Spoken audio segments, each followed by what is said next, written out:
She arrived long before sunrise, expecting an empty building, silence, stillness, nothing out of place.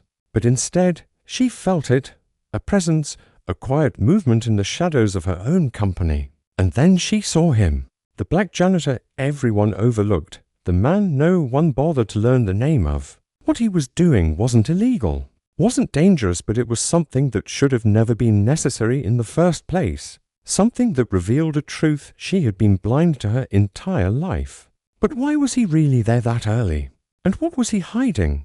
Before that morning, nothing about Alicia Rowan's life suggested she would ever cross paths with a man like Marcus. She was the new owner of the company, young, wealthy, and carrying the confidence of someone who had always been told the world would bend for her.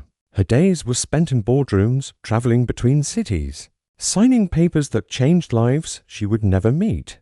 To her, the building was just another acquisition, another investment, another line in her expanding portfolio. Marcus, meanwhile, moved through that same building with quiet purpose. Long before the offices filled and long after they emptied, he was there sweeping, organizing, repairing what others had broken without a second thought.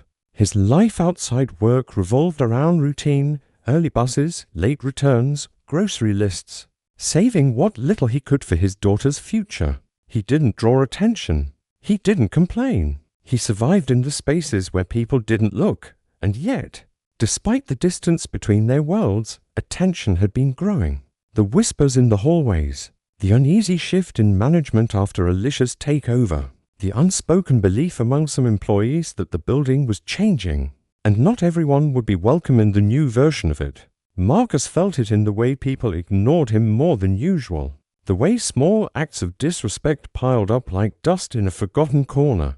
Still, he kept moving forward, unaware that Alicia's early arrival that morning would collide with the quiet truth he'd been carrying alone, a truth she was entirely unprepared to see. Alicia froze in the doorway, unable to process what she was seeing.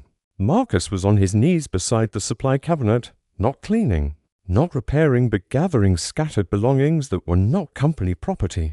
A wallet, a watch, a set of keys, items that had been reported missing over the last few weeks. And standing behind him, almost blocking the exit, was the supervisor who had always treated Marcus like a stain on the floor, arms crossed, lips curled with the kind of satisfaction that only comes from finally having an excuse. The air felt sharp, heavy, tense. This wasn't a discovery. It was a setup. Marcus's hands trembled as he lifted each item, not in guilt, but in resignation. He had seen this before, how quickly a black man could be turned into a suspect.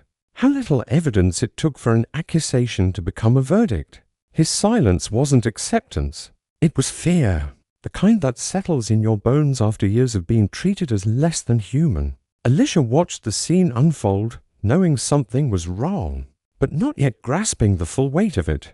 The supervisor's voice rose, sharp with fake outrage, echoing through the hall.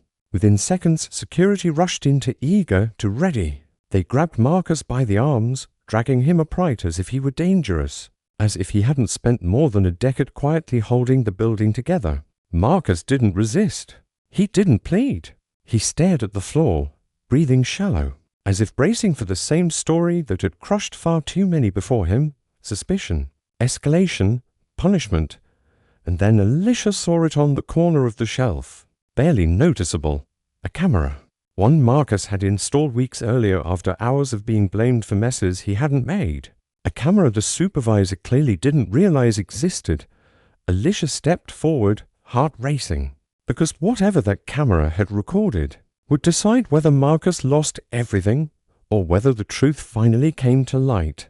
The truth didn't come out all at once. It unfolded slowly, frame by frame, as Alicia replayed the footage from the hidden camera. What it revealed was undeniable: the supervisor planting each item, arranging them neatly where Marcus would find them, creating a scene designed to destroy a man whose only crime was existing in a place some people believed he didn't belong. It wasn't just a setup, it was an attempt to erase years of honest work with a single lie. Alicia felt something shift inside her.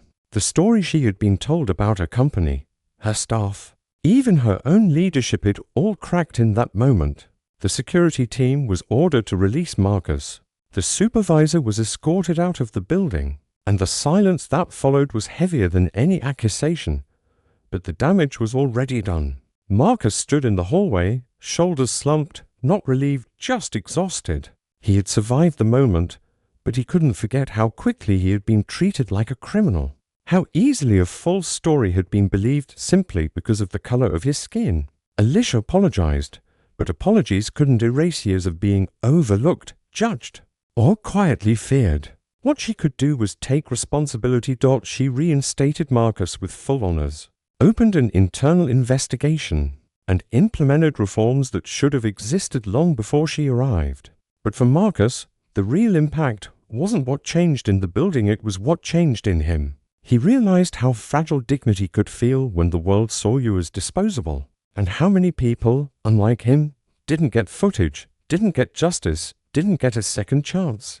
His story was just one, but stories like his keep happening hidden in hallways, break rooms, parking lots, and places without cameras to tell the truth. So the question is this: how many more lives have to be broken before the world stops pretending not to see?